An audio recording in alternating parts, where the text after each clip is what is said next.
3 days before the wedding, his wealthy parents shoved a prenup in my face, smirking like they had already won. What they didn't know was that I had $9 million of my own lawyer, and a plan that would wipe those smug grins right off their faces. 3 days before my wedding, my entire world was ripped apart by a betrayal I never saw coming. It wasn't the man I loved, Ethan, but his incredibly wealthy, incredibly snobbish parents who ambushed me with a prenuptial agreement. A cold, calculated demand to sign my life away or call off the wedding. What they didn't know, what nobody knew, was that their little teacher's daughter was secretly sitting on a $9 million fortune, and I was about to wipe those smug grins right off their faces. Let me take you back a bit. My name is Sophia Williams, and I grew up pretty modestly in Chicago. My parents, both high school teachers, taught me the value of hard work and education. We were comfortable, but wealth was something other people had. I busted my butt in college, earning scholarships to Northwestern, and graduated with honors in computer science, ready to make my own way. Then, during my senior year, my grandfather passed away. He was my biggest cheerleader, and in his quiet life, he'd secretly been a brilliant investor. He left me a shocking $7 million. I invested most of it, using a smaller portion to fund my passion.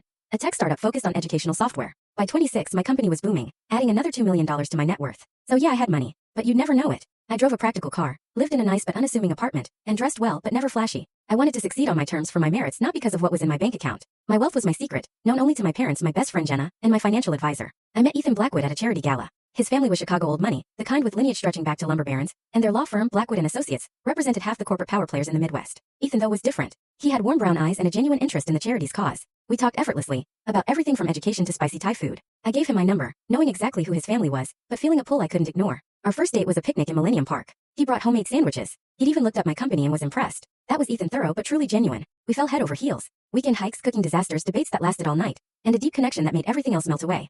He never flaunted his wealth, and I never revealed mine. Just didn't seem to matter. We were building something real. The first hint of trouble came 6 months in, when he took me home to meet his parents. The Blackwood estate was enormous, a mansion in Lake Forest. Richard and Victoria Blackwood were polite, but their smiles didn't reach their eyes. Victoria, especially, had a way of asking seemingly innocent questions that were actually digging for my pedigree. Northwestern is a fine school, she'd say. Did you find the scholarship program comprehensive? And your parents are teachers? How commendable. Such a necessary profession, though I imagine the financial constraints must have been challenging. Ethan, the youngest of 3, seemed used to navigating his mother with practiced ease.